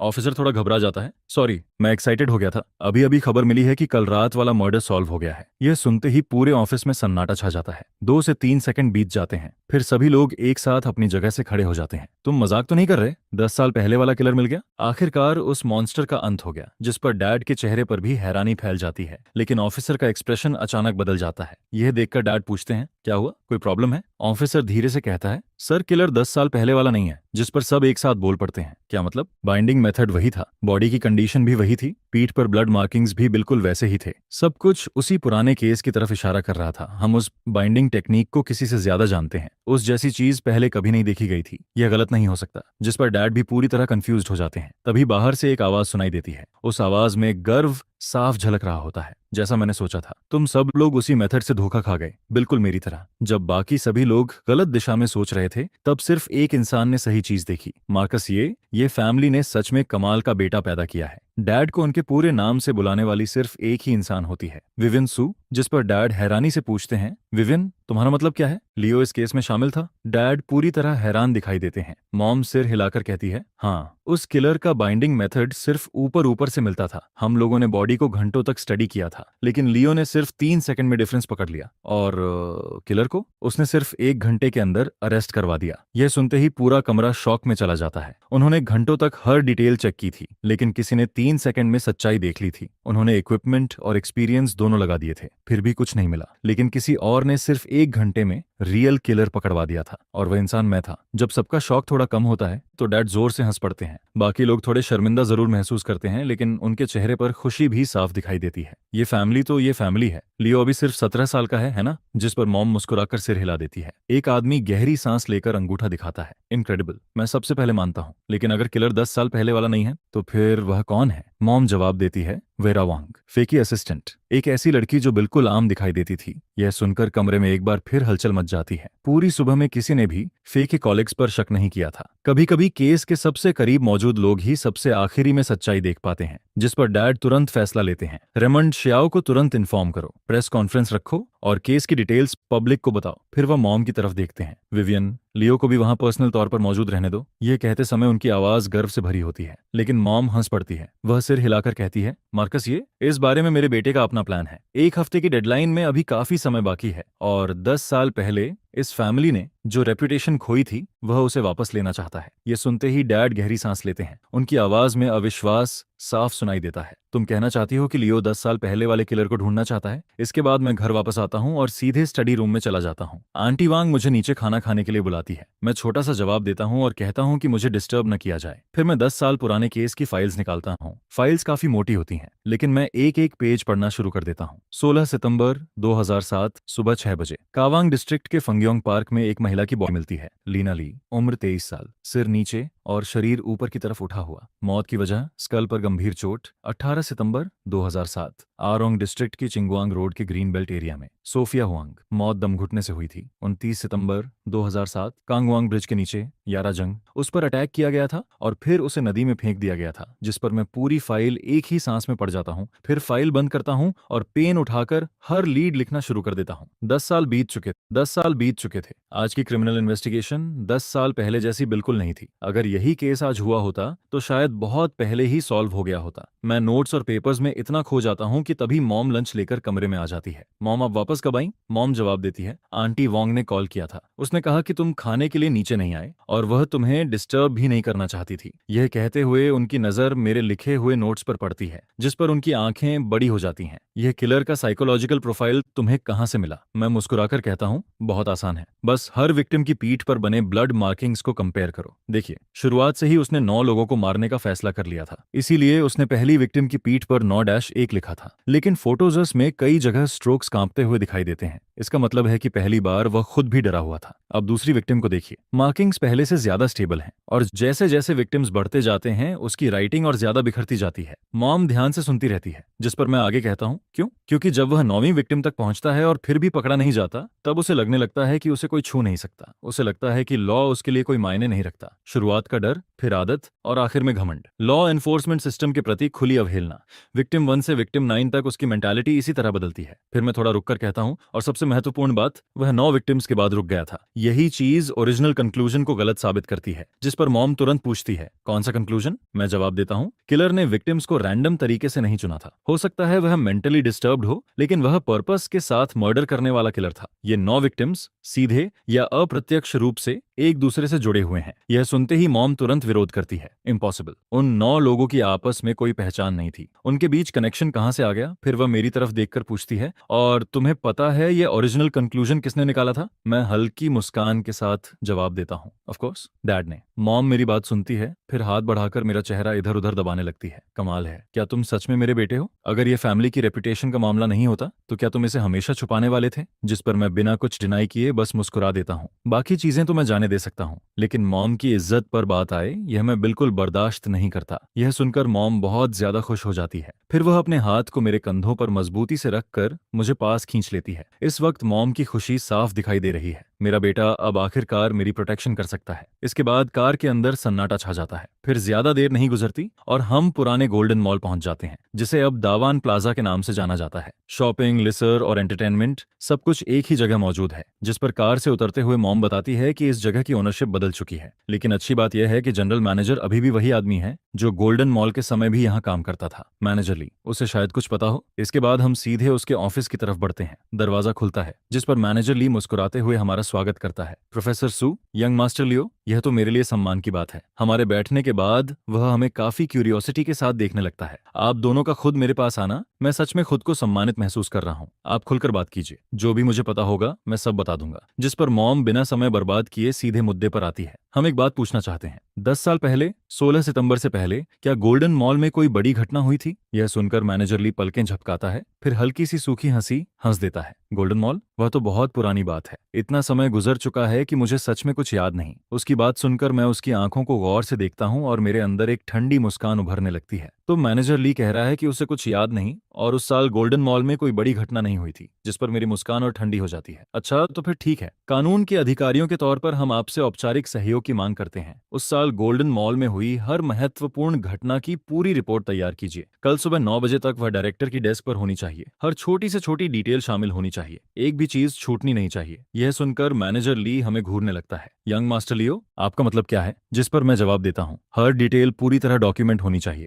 मैनेजर ली, आपकी आंखें बता रही हैं कि आपको कुछ याद आ चुका है, आप बस ये नहीं जानते कि उसे कैसे बताया जाए। फिर मैं अपनी जगह से खड़ा हो जाता हूँ। चूंकि बात ऐसी है तो हम इसी तरह आगे बढ़ेंगे। कल सुबह 9 बजे मुझे उम्मीद है कि डायरेक्टर यही आपकी रिपोर्ट पढ़ रहा होगा। यह कहकर मैं मॉम की तरफ देखता हूँ और हम दोनों बाहर निकलने के लिए मुड़ जाते हैं। हम लगभग दरवाजे तक पहुंच चुके होते हैं, तभी मैनेजर ली घबरा जाता है। प्रोफेसर सू, यंग मास्टर लियो, कृपया इतनी जल्दी मत जाइए। ये बहुत पुरानी बात है, मुझे सोचने के लिए थोड़ा समय चाहिए। वह हमें नाराज करने से डर रहा है, लेकिन उससे भी ज्यादा वह यही फैमिली के खिलाफ जाने से डरता है, क्योंकि अगर यही फैमिली ने परेशानी खड़ी करने का फैसला कर लिया तो इस मॉल की ओपनिंग से लेकर क्लोजिंग तक हर दिन जांच हो सकती है। मॉम पूरी तरह नहीं समझ पाती कि मैंने अचानक अपना रवैया क्यों बदल लिया। ऊपर से देखें तो मैनेजर ली की बात बिल्कुल सही लगती है। आखिर कोई इतनी पुरानी बात आसानी से कैसे याद रख सकता है? लेकिन मैं जो भी कर रहा हूँ, मॉम बिना सवाल किए मेरा साथ देती है, जिस पर मैं रुक जाता हूँ और वापस उसकी तरफ मुड़ता हूँ। मैनेजर ली, मैं अपनी बात साफ कर चुका हूँ। हम यहाँ 10 साल पुराने सीरियल मर्डर केस के बारे में आए हैं। अगर आप कोई जानकारी छुपा रहे हैं और बाद में हमें इसका पता चलता है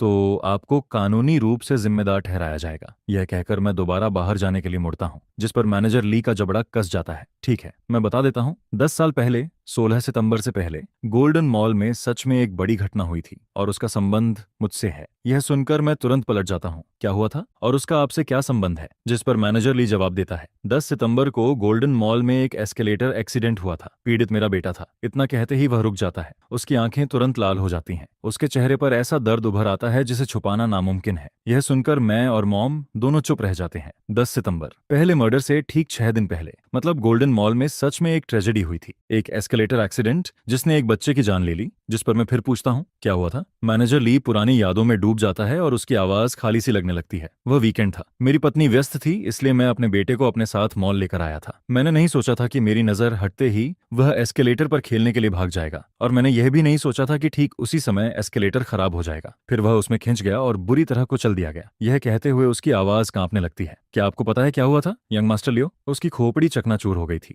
उसका ब्रेन एस्केलेटर शाफ्ट के अंदर हर तरफ बिखर गया था। इसके बाद वह बिल्कुल घायल जानवर जैसा दिखाई देने लगता है, जिसके पास जाने के लिए कोई जगह नहीं बची हो। उसकी आंखों में गुस्सा साफ जल रहा है। जिस पर मॉम धीरे से कहती है, मुझे अफसोस है, लेकिन मैनेजर ली बस फर्श की तरफ देखता रहता है। ऐसा लगता है जैसे उसने उसकी बात सुनी ही नहीं। मैं कुछ देर तक उसे देखता रहता हूँ, फिर धीरे से सांस छोड़ता हूँ। मुझे माफ कीजिए मैनेजर ली, हमें इस बारे में कोई अंदाजा नहीं था। जिस पर वह अपनी लाल आंखें उठाता है और खाली सी हंसी हंस देता है। क्या यंग मास्टर लियो और डॉक्टर सू कुछ और जानना चाहते हैं? उसकी मुस्कान में कड़वाहट साफ नजर आती है, जैसे वह पूछ रहा हो क्या पुराने घाव दोबारा खोलकर अच्छा लग रहा है। इसके बाद हम वहां ज्यादा देर नहीं रुकते। हम उसके ऑफिस से निकलते हैं और वापस कार में बैठ जाते हैं। मॉम मुझे गहरी सोच में डूबा हुआ देखती है। लियो, तुम क्या सोच रहे हो? जिस पर मैं जवाब देता हूँ, मैं ये सोच रहा हूँ कि ये 6 दिन मैनेजर ली के बेटे लीना ली, सोफिया हुआंग और यारा जंग को कैसे जोड़ते हैं। यह सुनकर मॉम की आंखें चौड़ी हो जाती हैं। तुम ये तो नहीं कह रहे कि मैनेजर ली ही किलर है? जरूरी नहीं, 10 साल पुराने इस केस से जुड़ा हर इंसान सस्पेक्ट है। मैनेजर ली भी उनमें से एक है, और उस समय गोल्डन मॉल में काम करने वाला हर व्यक्ति भी। फिर मैं अपनी आवाज धीमी रखता हूँ। मैं बस ये सोच रहा कि क्या 6 दिन किसी इंसान के लिए इतनी बारीकी से मर्डर प्लान तैयार करने के लिए काफी थे?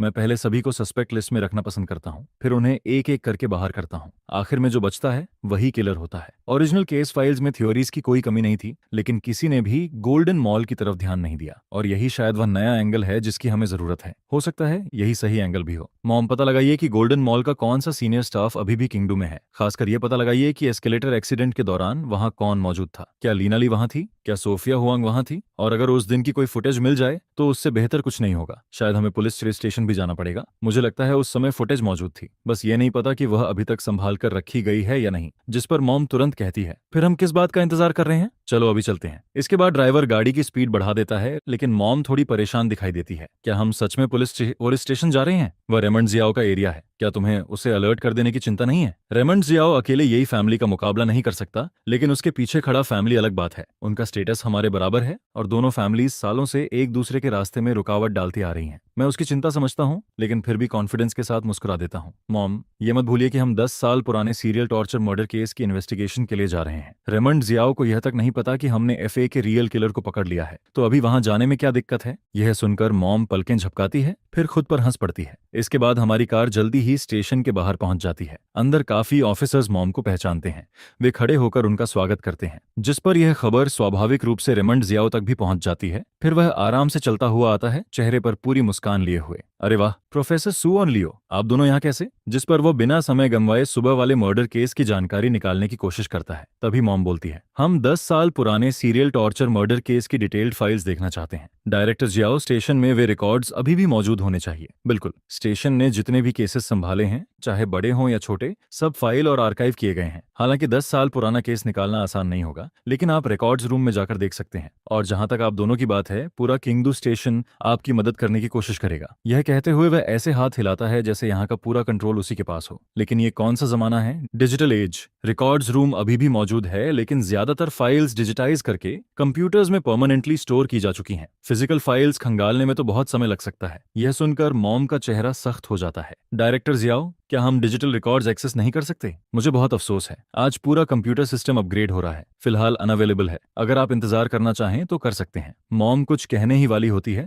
लेकिन उससे पहले मैं मुस्कुराते हुए बोल पड़ता हूँ, कोई जरूरत नहीं, हम खुद रिकॉर्ड्स रूम में सर्च कर लेंगे। जिस पर रेमंड जिया हल्की मुस्कान देता है। यंग मास्टर लियो, प्रोफेसर सू के पास रिकॉर्ड्स एक्सेस करने की क्लियरेंस है, लेकिन आपके पास नहीं। आप सही कह रहे हैं कि है। मैं लॉ एनफोर्समेंट सिस्टम का हिस्सा नहीं हूँ, मेरे पास क्लासिफाइड फाइल्स देखने की क्लियरेंस नहीं है। लेकिन ये कोई प्रॉब्लम नहीं है। फिर मैं हल्के से मुस्कुराता हूँ। डायरेक्टर जिया, आपकी इन्फॉर्मेशन थोड़ी पुरानी है। पहले मैं सिस्टम का हिस्सा नहीं था, लेकिन ठीक 1 सेकंड पहले मुझे इस केस का स्पेशल इन्वेस्टिगेटर ऑफिशियली अपॉइंट किया गया है। अगर भरोसा नहीं है तो डायरेक्टर यही को कॉल कर लीजिए। मैं कुछ मिनट पहले की बात नहीं कर रहा, कुछ घंटे पहले की भी नहीं, ठीक 1 सेकंड पहले। यह सुनते ही रेमंड जिया का चेहरा तुरंत बदल जाता है। कोई प्रोफेसर सू और यंग मास्टर लियो को रिकॉर्ड्स रूम तक छोड़ आए। आप दोनों जितना समय चाहें वहां बिता सकते हैं। मॉम इस जगह को अच्छी तरह जानती है। कभी ये डैड की ऑफिस बिल्डिंग हुआ करती थी, इसलिए वह एस्कॉर्ट को मना कर देती है और खुद रिकॉर्ड्स रूम की तरफ बढ़ जाती है। अंदर पहुंचने पर 2 उम्रदराज ऑफिसर्स हमारा स्वागत करते हैं, जिस पर मैं सीधे सवाल करता हूं, 10 साल पुराने सीरियल टॉर्चर मर्डर केस की फाइल्स किस शेल्फ पर हैं?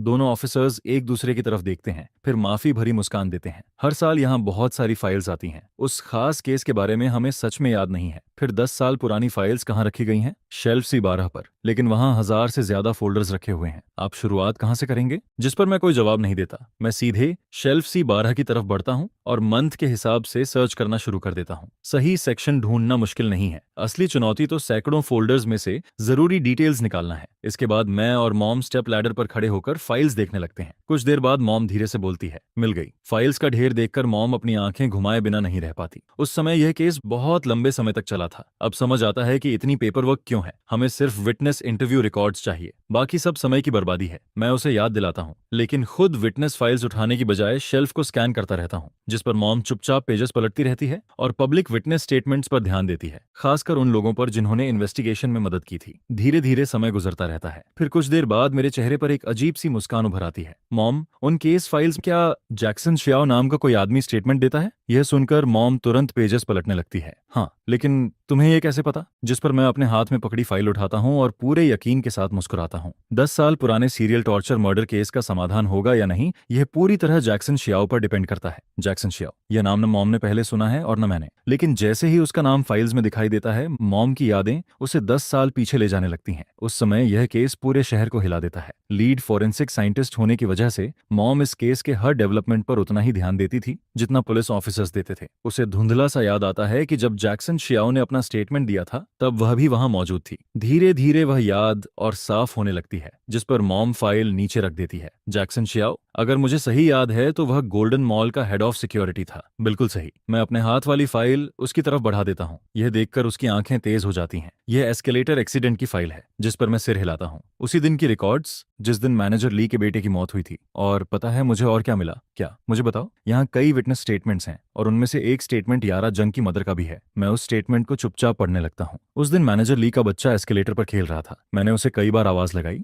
उसने साफ साफ मेरी बात सुनी, लेकिन हर बार उसे नजरअंदाज कर दिया। तभी मेरे सुपरवाइजर ने मुझे बुलाया, जिस पर मैं अपनी जगह पर वापस जाने के लिए मुड़ गया। लेकिन जैसे ही मैं पीछे मुड़ा, एस्केलेटर में खराबी आ गई और वह बच्चा उसके अंदर खिंच गया, उसका सिर। इसके बाद इन्वेस्टिगेटर पूछता है, आपने इमरजेंसी स्टॉप क्यों नहीं दबाया? जिस पर वह जवाब देती है, मैं शॉक में थी। मेरे आसपास मौजूद हर इंसान शॉक में था। हम में से कोई भी ठीक से सोच नहीं पा रहा था। ये यारा जंग के उस समय के स्टेटमेंट्स थे और ये हमें ठीक ठीक बताते हैं कि उस दिन क्या हुआ था। मैनेजर ली का बच्चा सभी वार्निंग्स को नजरअंदाज करता रहा और एस्केलेटर पर खेलता रहा। आसपास के लोग उसके पिता की पोजीशन की वजह से हिचकिचा रहे थे। वे कुछ कहना भी चाहते थे और चुप भी नहीं रह सकते थे, लेकिन किसी ने भी यह इमेजिन नहीं किया था कि ठीक उसी समय एस्केलेटर खराब हो जाएगा। फिर वह बच्चे को पैरों की तरफ से अंदर खींच लेता है। अगर किसी ने समय रहते इमरजेंसी स्टॉप दबा दिया होता तो ज्यादा से ज्यादा उसका एक हाथ या पैर जाता, उसकी जान नहीं जाती। जिस पर मेरा दिमाग अलग अलग पॉसिबिलिटीज के बारे में सोचने लगता है। लेकिन जब एक खास थ्योरी धीरे धीरे आकार लेने लगती है तो मैं उसे अपने तक ही रखता हूँ। इसके बजाय मैं एक दूसरी बात पूछता हूँ, रुको,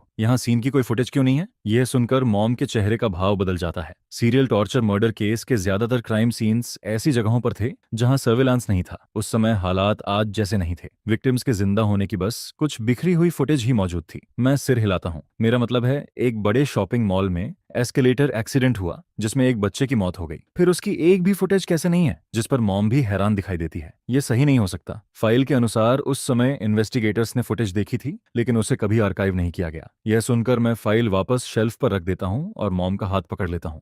हमें जैक्सन शियाओ को ढूंढना होगा। मेरा इंस्टिंक्ट कहता है कि वही दोनों केसेस को जोड़ने वाली कड़ी है। उसे ढूंढ लो और हमें 10 साल पुराने किलर का पता चल जाएगा। जिस पर मॉम कोई बहस नहीं करती। हम सारी फाइल्स वापस रख देते हैं और तुरंत रिकॉर्ड्स रूम से बाहर निकल जाते हैं। जैसे ही हम बाहर आते हैं, अंदर मौजूद दोनों ऑफिसर्स सीधे रेमंड जियाओ के पास चले जाते हैं। वे उसे क्या रिपोर्ट देते हैं, इससे हमें कोई फर्क नहीं पड़ता। ऑफिस पॉलिटिक्स पर समय बर्बाद करने का हमारे पास वक्त नहीं है। इसके बाद हम स्टेशन से निकलते हैं और रेजिडेंशियल रजिस्ट्री रिकॉर्ड्स संभालने वाले डिपार्टमेंट की तरफ चले जाते हैं। किंगडू जैसा बड़ा शहर हो तो उसके बिना किसी एक इंसान को ढूंढना लगभग नामुमकिन है। वहां का सुपरवाइजर काफी कोऑपरेटिव निकलता है। किंगडू में कोई भी यही फैमिली को मना करने की हिम्मत नहीं करता। हम वहीं इंतजार करते रहते हैं और कहते हैं कि जैसे ही कोई जानकारी मिले हमें तुरंत बताया जाए, ना तुरंत बताया जाए। यहाँ तक कि आंटी वोंग के डिनर वाले कॉल्स भी हम इग्नोर कर देते हैं। फिर शाम के ठीक 8 बजे के आसपास एक स्टाफ मेंबर भागता हुआ आता है। प्रोफेसर सू, यंग मास्टर लियो, हमें जैक्सन शियाओ मिल गया। यह सुनते ही मैं और मॉम एक साथ खड़े हो जाते हैं। वह कहाँ रहता है? लेकिन स्टाफ मेंबर का चेहरा अचानक अजीब हो जाता है, जिस पर मैं भौहें सिकोड़ लेता हूँ। क्या बात है? ऐसा नहीं है कि बताना मुश्किल है, लेकिन गोल्डन मॉल का जो head of security Jackson Xiao था, उसकी मौत 10 साल पहले ही हो चुकी है। यह सुनकर मैं और मॉम एक दूसरे को शॉक में देखने लगते हैं। 10 साल पुराने सीरियल टॉर्चर मर्डर केस में जो इंसान पूरे रहस्य की चाबी हो सकता था वह तो 10 साल पहले ही मर चुका था। मैंने यह बिल्कुल एक्सपेक्ट नहीं किया था। चाहे सीरियल टॉर्चर मर्डर केस हो या मैनेजर ली के बेटे वाला एस्केलेटर एक्सीडेंट, जैक्सन श्याओ हमेशा दोनों घटनाओं के बीच का ब्रिज लगता था। उसने दोनों केसेस में स्टेटमेंट्स दिए थे जिस पर मैं एक भी सेकंड बर्बाद नहीं करता। मैं स्टाफ से तुरंत उसके पूरे रिकॉर्ड्स निकलवाने को कहता हूँ। रिकॉर्ड्स से कंफर्म करते हैं कि यही वही आदमी है जिसे मैं ढूंढ रहा था। लेकिन उसी साल 4 अक्टूबर को उसकी मौत एक कार एक्सीडेंट में हो गई थी। जिस ड्राइवर ने एक्सीडेंट किया था वह कुछ महीनों बाद पकड़ लिया गया, लेकिन ज्यादा समय नहीं बीता और वह प्रिजन में कैंसर की वजह से मर गया। मैं पूरी फाइल पढ़ता हूं और मेरी आंखें सिकुड़ जाती हैं। यह एक कॉन्ट्रैक्ट किलिंग थी। 20 साल से ज्यादा फोरेंसिक साइंटिस्ट रहने की वजह से मॉम भी वही बात समझ जाती है। उसकी मौत एक्सीडेंट नहीं थी। यारा जेंग जो गोल्डन मॉल में सेल्स क्लर्क थी, उसकी मौत 29 सितंबर को हुई थी और जैक्सन शियाओ की मौत 4 अक्टूबर को हुई। दोनों की मौतों के बीच सिर्फ 5 दिन का फर्क था। और जिस ड्राइवर ने जैक्सन शियाओ को टक्कर मारी उसे पहले से टर्मिनल कैंसर था, जिस पर शक न करना लगभग नामुमकिन था। ऐसा लग रहा था कि 10 साल पुराने सीरियल मर्डर्स में सिर्फ 9 विक्टिम्स नहीं थे। मॉम धीरे से बोलती है 10, जिस पर मैं माउस छोड़ देता हूँ। बाहर अंधेरा हो चुका है। फिलहाल केस को यहीं छोड़ते हैं और घर चलकर डिनर करते हैं। मॉम अपनी घड़ी की तरफ देखती है, फिर माथे पर हाथ मार लेती है। सही कहा, 8 बज चुके हैं। मैं तो खाना छोड़ने की आदी हूँ, लेकिन तुम अभी जवान हो। तुम इस तरह खाना स्किप नहीं कर सकते। जैसे ही खाने की बात आती है उसका पूरा ध्यान उसी तरफ चला जाता है। फिर वह मेरा हाथ पकड़ती है और मुझे बाहर की तरफ खींच ले जाती है। हम घर पहुंचते हैं तो देखते हैं कि यही हाउस पूरी तरह रोशनी से जगमगा रहा है। डैड मार्कस यही सोफा पर बैठकर टेलीविजन देख रहा है। उसके बगल में 2 बुजुर्ग बैठे हैं, मेरे ग्रैंड पेरेंट्स जेरल्ड येई और ग्लोरिया झोर। ग्रैंडपा के अंदर ऐसी अथॉरिटी है जिसे दिखाने के लिए उन्हें आवाज ऊंची करने की जरूरत नहीं पड़ती। वहीं ग्रैंडमा बेहद ग्रासफुल और एलिगेंट दिखाई देती हैं, लेकिन उनकी आंखों में वह गहराई है जो सिर्फ उन लोगों में होती है जिन्होंने जिंदगी में सब कुछ देखा हो। किंगडू के लोग कभी यही फैमिली के बारे में कहा करते थे। टीनेज यंग मास्टर को छोड़कर इस फैमिली का हर मेंबर, चाहे आदमी हो या औरत, लॉ एनफोर्समेंट की दुनिया का टाइगर है। यहाँ तक कि शांत और नरम दिखने वाली ग्रैंडमा शुयू भी क्रिमिनल इन्वेस्टिगेशन की एक मशहूर एक्सपर्ट रह चुकी हैं। अब वह रिटायर्ड हैं, लेकिन उन्हें आज भी भुलाया नहीं गया है। एक समय वह खुद नॉर्थ ईस्ट चाइना तक गई थीं और देश के सबसे वांटेड गैंग लीडर को पकड़कर लाई थीं, जिस पर मैं मुस्कुराते हुए अंदर जाता हूँ। ग्रैंडपा, ग्रैंडमा, आप लोग वापस कैसे आ गए? ग्रैंडमा को हमेशा से मुझसे खास लगाव रहा है। जैसे ही वह अपने पोते को देखती हैं, खुशी से तुरंत खड़ी हो जाती हैं, मेरे दोनों हाथ पकड़ लेती हैं, फिर बाहर के अंधेरे आसमान की तरफ देखती हैं। अगले ही पल उनकी आंखें तेज हो जाती हैं। फिर वह डैड की तरफ मुड़ती हैं। क्या तुम लोगों ने खाना खा लिया? डैड उलझन में पड़ जाता है। मॉम, क्या हम अभी थोड़ी देर पहले साथ में खाना नहीं खाकर उठे हैं? यह सुनकर ग्रैंडमा नाराज हो जाती हैं। तुम लोग आराम से बैठकर खाना कैसे खा सकते थे? तुम्हारा बेटा पूरे दिन बाहर तुम्हारे लिए भाग दौड़ करता फिर रहा है और तुम घर पर आराम से भरपेट खाना खा रहे हो। क्या ऐसे कोई पिता होते हैं? यह सुनकर डैड का चेहरा ऐसा बन जाता है जैसे उसने कुछ खट्टा खा लिया हो। वह कहना चाहता है आप भी तो उतना ही खाकर आई हैं, लेकिन उसकी हिम्मत नहीं होती, जिस पर वह बस बार बार माफी मांगता रहता है। ग्रैंडमा नाराज होकर आवाज लगाती हैं, एनी वांग, 2-4 डिशेज और बना दो। मैं अपने प्यारे पोते और शानदार बहू को भूखा नहीं रहने दूंगी। यह सुनकर मैं और मॉम दोनों थोड़ा एम्बेरेस्ड फील करते हैं। डिनर के बाद ग्रैंडपा अपना चश्मा उतारते हैं और पूछते हैं, लियो, मैंने सुना है कि आज तुम पूरे दिन अपनी मॉम के साथ केस पर काम कर रहे थे। हाँ, काफी अच्छी प्रोग्रेस हुई है। यह सुनते ही डैड तुरंत आगे झुक जाता है। ओह, तो 10 साल पुराने केस में कोई लीड मिली है? लेकिन वह अपनी बात पूरी भी नहीं कर पाता कि ग्रैंडमा उसके हाथ पर थप्पड़ मार देती हैं। तुम्हारी हिम्मत कैसे हुई पूछने की? अगर उस समय हमारी मदद नहीं होती तो क्या तुम्हें लगता है कि आज भी तुम उस पोजीशन पर बैठे होते? यह सुनकर डैड बेबस सा चेहरा बना लेता है। मॉम, ऐसा मत कीजिए। पोता आते ही आप अपने बेटे को भूल नहीं सकती। मैं आपसे पैदा हुआ हूँ और आपका पोता भी आखिर आपके जरिए ही आया है। जिस पर ग्रैंडमा तुरंत जवाब देती हैं, और तुम्हारी बात करें तो मैं तुम्हें 40 साल से देख रही हूँ। अब तुम्हें देखकर थक चुकी हूँ। यह कहते हुए वह मेरे लिए संतरा छीलने लगती हैं। मैं उसे खाते हुए मुस्कुरा देता हूँ। 10 साल पुराना केस कभी सॉल्व नहीं हुआ, इसकी सबसे बड़ी वजह इन्वेस्टिगेटर्स की नेग्लिजेंस थी। बिल्कुल सही। जिस पर मॉम भी बात आगे बढ़ाती हैं। सीधी भाषा में कहूँ तो सबसे बड़ी वजह तुम थे, मार्कस। यह सुनकर डैड की भौहें सिकुड़ जाती हैं। मैंने उस समय हर कदम बहुत सावधानी से उठाया था, फिर मैं नेग्लिजेंट कैसे हो सकता हूँ? जिस पर मैं धीरे धीरे बोलना शुरू करता हूँ। आपने कभी गोल्डन मॉल की तरफ ध्यान ही नहीं दिया, और विक्टिम्स उतने अनरिलेटेड नहीं थे जितना सब लोग समझते थे। लीना ली और यारा जेंग दोनों गोल्डन मॉल में सेल्स क्लर्क थीं।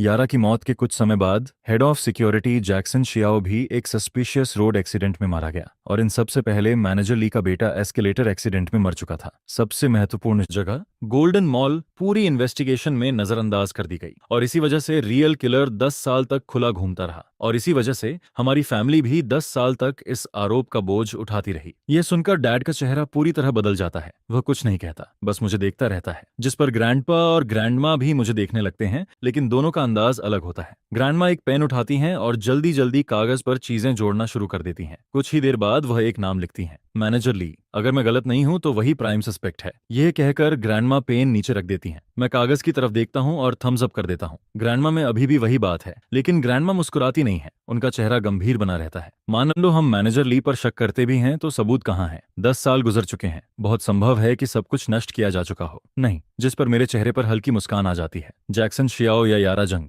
वे हमें बताएंगे कि सबूत कहाँ मिलेगा, लेकिन वे दोनों मर चुके हैं। मैं धीरे से कहता हूँ, किसी ने एक बार मुझसे कहा था कि मरे हुए लोग भी बोल सकते हैं। इसके बाद रात और गहरी होने लगती है। यही हाउस की लाइटें एक एक करके बंद होने लगती हैं, लेकिन एक कमरे में मॉम और डैड अभी भी जाग रहे होते हैं। विवियन, क्या तुम्हें लियो में कुछ अजीब नहीं लग रहा? डैड अपनी किताब नीचे रखता है और हल्का सा माथा सिकोड़ता है, जिस पर मॉम खुश नहीं दिखाई देती। और तुम्हें ये कहने की हिम्मत भी हो रही है? अगर ये सब 10 साल पुराने केस से जुड़ा नहीं होता तो क्या तुम्हें लगता है कि वह खुद आगे आकर यह सब कर रहा होता? अभी पब्लिक ओपिनियन फे के मर्डर को 10 साल पुराने केस से जोड़ रहा है। अगर हम लोगों को जवाब नहीं दे पाए तो इसका हमारी फैमिली पर क्या असर पड़ेगा? मैं इसकी गंभीरता समझता हूँ, लेकिन फा का केस तो पहले ही सॉल्व हो चुका है ना? यह सुनकर मॉम तिरस्कार से हंस देती हैं। मार्कस, यही उस ऊंची कुर्सी पर बैठते बैठते तुम्हारा दिमाग सुस्त हो गया है। अगर तुम कल उठकर सबको बता दो कि किलर वेरा वांग है तो कितने लोग इस पर विश्वास करेंगे? 10 साल पुराने केस ने इस शहर पर ऐसा घाव छोड़ा था जो कभी भरा ही नहीं। एफए की मौत हर न्यूज चैनल पर छाई हुई है। पूरा शहर हंगामे में डूबा हुआ है। हर सड़क और हर कोने पर लोग यही बात कर रहे हैं कि 10 साल पुराना किलर वापस आ गया है। ऑनलाइन बैकलैश इतना ज्यादा है कि उसे रोकना नामुमकिन हो गया है।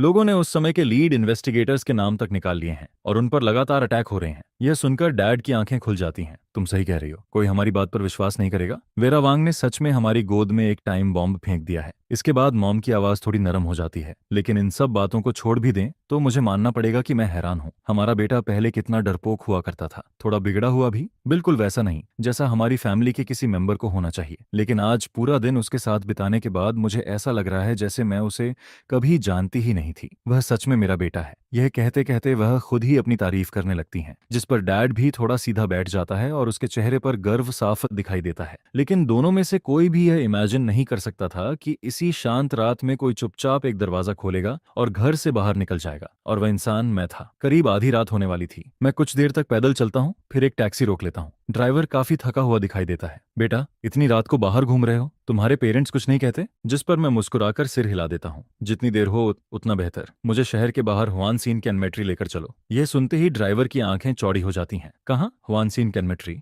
आधी रात के बाद एक 17 साल का लड़का घर नहीं जा रहा, ना ही किसी इंटरनेट कैफे जा रहा है, बल्कि कैनमेट्री जाने की बात कर रहा है। ड्राइवर अपने चेहरे पर हाथ फेरता है। यह कंफर्म करता है कि मैं सच में जिंदा हूँ, फिर लंबी सांस छोड़ता है। शहर के बाहर तक का किराया अच्छा मिलने वाला था, जिस पर वह खुद को संभालता है और गाड़ी चला देता है। करीब रात के 1 बजे हम सेमेट्री पहुंच जाते हैं। मैं टैक्सी से उतर जाता हूँ, जिस पर ड्राइवर पीछे से आवाज लगाता है, अरे बच्चे, इस समय यहाँ आखिर कर क्या रहे हो? मैं मुस्कुराता हूँ। एक चोर को पकड़ने आया हूँ, देखना चाहोगे? यह सुनते ही ड्राइवर तुरंत सिर हिला देता है। फिर वह जितनी तेज गाड़ी भगा सकता है उतनी तेज वहां से निकल जाता है। मैं खुद ही मुस्कुरा देता हूँ और सेमेट्री के अंदर चला जाता हूँ। इस समय सेमेट्री ठंडी और सुनसान फील होती है, लेकिन इससे मुझे कोई फर्क नहीं पड़ता। अपनी पिछली जिंदगी में मैंने कब्रिस्तानों में काफी समय बिताया था। कई कई रातें कब्रों के सामने बैठकर गुजारी थीं, जहां चारों तरफ सिर्फ ठंड और सन्नाटा होता था, जिस पर मैं अपने कदम तेज कर देता हूँ। कुछ ही देर बाद मैं एक कब्र के सामने रुक जाता हूँ। हेडस्टोन पर एक फोटो लगी हुई है, करीब 30 साल का एक आदमी, जिसके चेहरे पर मजबूत और सख्त फीचर्स दिखाई देते हैं। मैं उस हेडस्टोन को देखता हूँ और धीरे से कहता हूँ, जैक्सन शियाओ, क्या तुम्हें लगता है कि तुम्हारा पुराना बॉस मैनेजर ली आज रात तुमसे मिलने आएगा?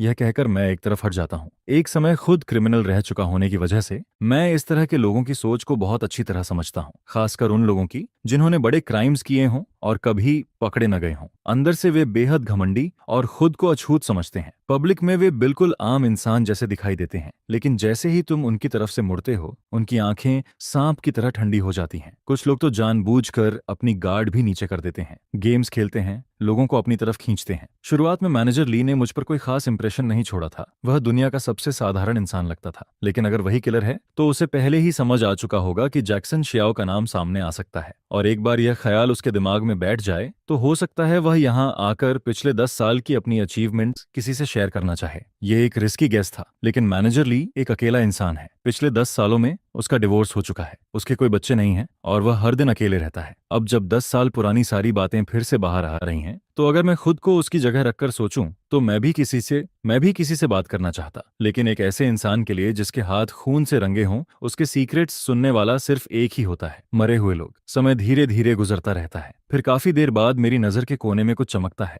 एक हल्की सी रोशनी। सेमेट्री के नीचे की तरफ एक फ्लैश दिखाई देता है और तुरंत गायब हो जाता है, लेकिन मैं उसे देख चुका था। कुछ मिनट बाद एक आदमी जैक्सन शियाओ की कब्र के पास आकर बैठ जाता है। उसने एक शार्प सूट पहन रखा होता है। वह चुपचाप सिगरेट जलाता है और फिर बोलना शुरू करता है। जैक्सन शियाओ, आखिरकार किसी ने 10 साल पहले किए गए मेरे काम को याद करना शुरू कर दिया है। कोई बेवकूफ मेरी मेथड्स कॉपी करने की कोशिश कर रहा है, उसे रोप बांधना तक नहीं आता और फिर भी मेरी नकल करने चला है। तुम्हें नहीं लगता यह बहुत पैथेटिक है? लेकिन स्टेशन के वे इडियट्स आज भी उतने ही बेकार हैं जितने 10 साल पहले थे। बताओ, क्या मुझे फिर से वापसी करनी चाहिए? उस समय मैंने अपने बेटे का बदला लेने के लिए लोगों को मारा था, लेकिन मैंने कभी नहीं सोचा था कि किलिंग एक ऐसी चीज बन जाएगी जिसकी मुझे आदत पड़ जाएगी। क्या तुम्हें पता है कि पिछले 10 सालों से मैं कितना तड़प रहा हूँ? उसकी बात खत्म होते ही मैं अंधेरे से बोलता हूँ, मैनेजर ली, क्यों ना मैं तुम्हें यह मौका दे दूं? आओ, तुम्हारी ये खुजली भी मिटा देते हैं। जिस पर मैं अंधेरे से बाहर निकल आता हूँ। मुझे देखते ही मैनेजर ली के चेहरे पर शौक छा जाता है। तुम यहाँ क्या कर रहे हो? वह तुरंत खड़ा हो जाता है। मैं हल्के से मुस्कुरा देता हूँ। रिलैक्स, तुम एक ऐसे आदमी हो जो 10 साल तक लॉ एनफोर्समेंट को चकमा देता रहा, एक रियल हाई इंटेलिजेंस क्रिमिनल। इतनी आसानी से घबरा जाना तुम्हारे जैसे इंसान को शोभा नहीं देता। यह सुनकर उसके चेहरे पर कई भाव एक साथ गुजरते हैं। कुछ पल की खामोशी के बाद वह बोलता है, तुम्हें मुझ पर शक उसी पल हो गया था जब आज दोपहर तुमने मुझे देखा था, है ना? नहीं, इसे दूसरे तरीके से कहता हूँ। जिस पल तुम लोग मुझे ढूंढने आए थे, उसी पल मुझे पता चल गया था कि खेल लगभग खत्म हो चुका है। जिस पर मैनेजर ली जोर से हंस पड़ता है। मुझे यकीन है कि तुम कोई रिकॉर्डिंग डिवाइस पहने हुए हो, लेकिन तुम्हें पता है ना, बिना मेरी मर्जी के बनाई गई रिकॉर्डिंग एविडेंस नहीं बन सकती। मैं सिर हिला देता हूँ। तुम मुझे जितना कॉम्प्लिकेटेड समझ रहे हो, मैं उतना नहीं हूँ।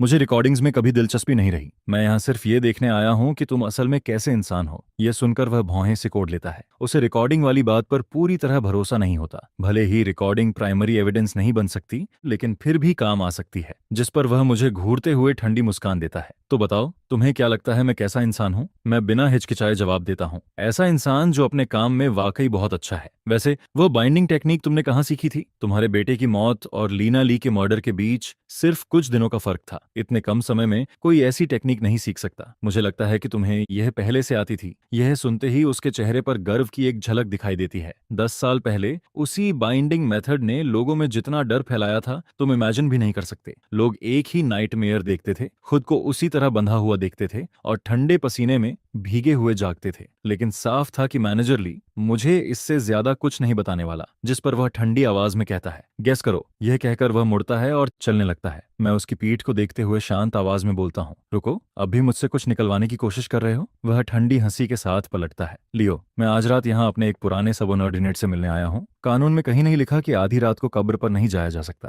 और तुमने जो भी बातें कही हैं उनमें से एक शब्द भी मुझे समझ नहीं आया। तो चाहे तुम मुझे किलर समझो या नहीं, बिना एविडेंस के मैं सिर्फ मैनेजर ली हूँ, दवान प्लाजा का जनरल मैनेजर। यह कहकर वह फिर से हंसता है और बिना पीछे देखे आगे बढ़ जाता है। जिस पर मैं धीरे से सांस छोड़ता हूँ। इतना घमंडी, खुद ही मुसीबत बुला रहा है। मेरे मुंह से यह शब्द निकलते ही मैं उसके बाल पकड़ लेता हूँ। ये महसूस करते ही वह शौक में जम जाता है। उसके दिमाग में शायद यही चल रहा था कि अगर मेरी फैमिली का बैकग्राउंड न होता तो वह मुझसे बात तक नहीं करता। एक 17 साल का लड़का, चाहे कितना भी टैलेंटेड क्यों ना हो, आखिर दुनिया न देख पाने वाला बच्चा ही तो है। लेकिन उसने यह नहीं सोचा था कि मेरी पकड़ इतनी मजबूत होगी। जिस पल मैं उसे पकड़ता हूँ, वह हिल तक नहीं पाता। लियो, आखिर तुम कर क्या रहे हो? तुम एक बड़ी फैमिली के बेटे हो। मुझे यह मत कहना कि तुम कानून तोड़ने के लिए तैयार हो। मुझे छोड़ दो। मैनेजर ली कानून को बहुत अच्छी तरह जानता था। उसने सालों तक कानून की पढ़ाई की थी, हर लूप होल पर नजर रखी थी और उस दिन की तैयारी की थी जब शायद वह पकड़ा जाए। लेकिन उसने एक बात नजरअंदाज कर दी। मैं ऐसा इंसान हूँ जिसके गले में कोई लीश नहीं है और जिसे किसी बात की हिचकिचाहट नहीं होती। जिस पर मैं हल्की हंसी के साथ कहता हूँ, अगर मैं तुम्हें यहीं खत्म भी कर दूं तो मेरा क्या बिगाड़ लेगा कोई? ये कहते हुए मेरा पैर उसकी बाईं टांग पर पड़ता है। किंगडम में शायद कोई ऐसा इंसान हो जो मुझे जवाबदेह ठहरा सके, लेकिन वह इंसान तुम बिल्कुल नहीं हो, मैनेजर ली। ऊपर से ऐसा लगता है जैसे मैं ज्यादा ताकत भी नहीं लगा रहा, लेकिन अगले ही पल एक तेज क्रैक की आवाज गूंजती है, जिस पर वह दर्द से चीख उठता है। फिर मैं उसके सामने झुककर बैठ जाता हूँ, आंखें सिकोड़ते हुए मुस्कुराता हूँ। तुम्हें मुझे कुछ बताने की जरूरत नहीं है, मुझे पहले से सब पता है। लीना ली, यारा जंक, सोफिया होंग,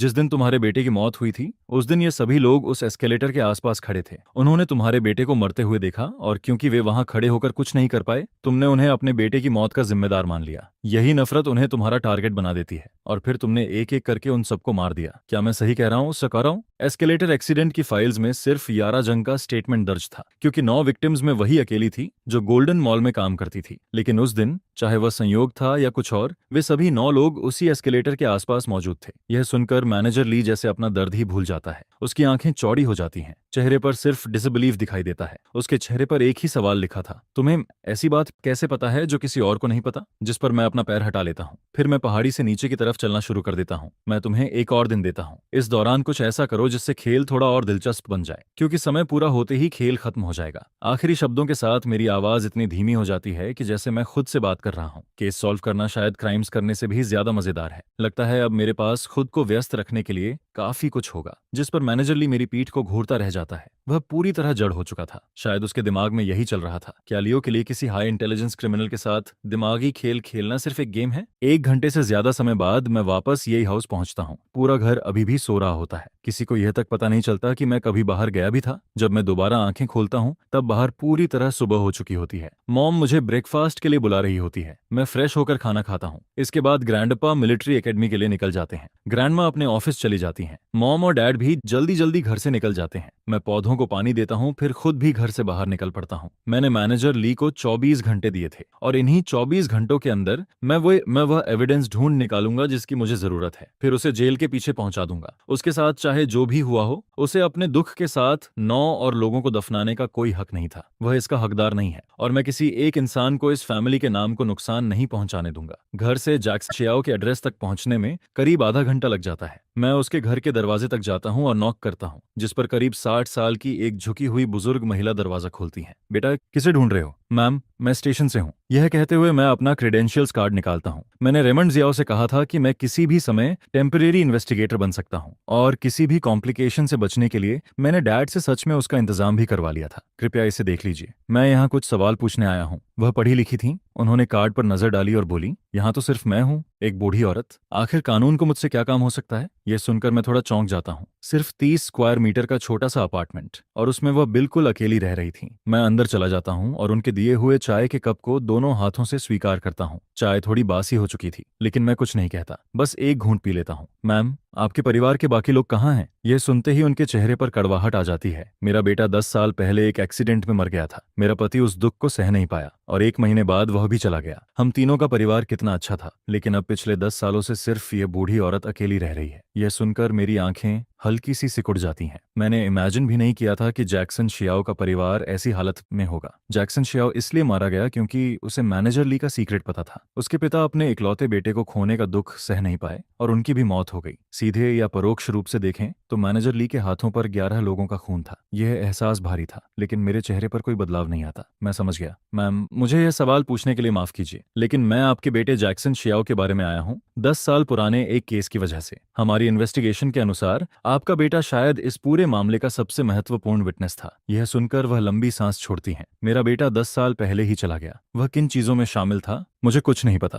क्या तुम लोग अपना समय बर्बाद नहीं कर रहे? मैम, मुझे बस इतना बताइए, एक्सीडेंट से पहले क्या आपके बेटे ने कभी किसी ऐसी चीज का जिक्र किया था जिसे उसे सुरक्षित रखना हो? और जब उसकी मौत हुई तब उसकी उम्र करीब 30 साल थी। क्या उस समय कोई ऐसा इंसान था जिसके वह बहुत करीब था? यह सवाल सुनते ही उनकी आंखें भर आती हैं। हाँ, वह जवाब देती हैं। उस समय वह गोल्डन मॉल की एक सेल्स क्लर्क को डेट कर रहा था। मेरे बेटे की जिंदगी इतनी मुश्किल क्यों थी? उसे आखिरकार कोई मिला था, लेकिन वह लड़की इतनी दर्दनाक तरीके से मर गई और उसके कुछ समय बाद मेरा बेटा भी चला गया। हे भगवान, आपने हमारे परिवार के साथ ऐसा क्यों किया? सिर्फ एक सवाल पूछने पर ही वह पूरी तरह टूट जाती हैं। और मैंने कभी इमेजिन नहीं किया था कि जैक्सन शियाओ और यारा जेंग एक कपल थे। जिस पर मैं धीरे से उनकी पीठ थपथपाता हूँ। मैम, मैं यहाँ आपकी बेटे की गर्लफ्रेंड यारा जेंग वाले केस की वजह से ही आया हूँ। मुझे बताइए, यारा की मौत के बाद क्या आपके बेटे के व्यवहार में कोई बदलाव आया था? यह सुनकर बुजुर्ग महिला अपनी भौहें सिकोड़ लेती हैं और पुरानी यादों में खो जाती हैं। फिर अचानक उन्हें कुछ याद आता है। हाँ, उस रात वह अलग था। मैंने उसे आधी रात को घर लौटते हुए सुना था। फिर वह खुद को अपने कमरे में बंद कर लेता है और रोने लगता है। इतना रोता है जैसे उसका दिल टूट गया हो। मैं और मेरे पति उससे पूछने गए थे कि क्या हुआ है, लेकिन उसने एक शब्द भी नहीं कहा। यह सुनकर मेरे सीने में हल्का सा दबाव महसूस होता है।